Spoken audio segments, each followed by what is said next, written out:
अस्सलामुअलैकुम। तो इस वीडियो में आप सीखेंगे कि टिकटॉक के अकाउंट को डिलीट कैसे किया जाता है। तो टिकटॉक की एप्लीकेशन जैसे आप ओपन कर रहे हैं, आपने यहाँ पर प्रोफाइल वाले बटन पर क्लिक करना है। यहाँ से आपने 3 डॉट के ऊपर क्लिक करना है और फिर सीधा यहाँ से लास्ट वाला ऑप्शन सेटिंग एंड प्राइवेसी, इसके ऊपर क्लिक कर देना है ना। अब यहाँ से आपने फर्स्ट वाला ऑप्शन अकाउंट के ऊपर क्लिक कर देना है। यहाँ से आपको लास्ट में ऑप्शन दिख रहा होगा डीएक्टिवेट और डिलीट अकाउंट, इसके ऊपर क्लिक कर दें। यहाँ से आपने दूसरा ऑप्शन सेलेक्ट करना है डिलीट अकाउंट परमानेंटली, क्योंकि हम परमानेंटली डिलीट करना चाहते हैं, तो इसके ऊपर क्लिक कर दें।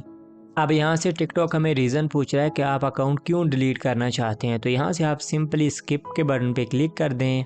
तो यहाँ से टिकटॉक हमें कह रहा है कि अपना डेटा जो टिकटॉक पर है उसको डिलीट होने से पहले आप डाउनलोड कर लें, तो हमें उसकी कोई ज़रूरत नहीं है, इसलिए हम कंटिन्यू के बटन पे क्लिक कर देंगे। तो यहाँ से हमें टिकटॉक एक वार्निंग दे रहा है कि 30 दिन के अंदर अंदर इस अकाउंट को आपने दोबारा कहीं भी लॉगिन नहीं करना। अगर लॉगिन करेंगे तो वो अकाउंट डिलीट नहीं होगा बल्कि दोबारा से ओपन हो जाएगा। तो परमानेंटली डिलीट करने के लिए 30 दिन तक यानी कि 1 महीने तक आपने उस अकाउंट को लॉगिन नहीं करना है। कंटिन्यू के बटन पे क्लिक करें यहाँ से। नाउ अब यहाँ से हमें वेरिफिकेशन के लिए कह रहा है कि अगर आपका गूगल अकाउंट के साथ टिकटॉक अटैच है तो आप वेरीफाई करें कि आप ही हैं, यानी कि अपने अकाउंट को लॉगिन करें, तो फिर आगे स्टेप चला जाएगा। तो अगर आपका गूगल के साथ टिकटॉक है तो आप वेरीफाई कर दें।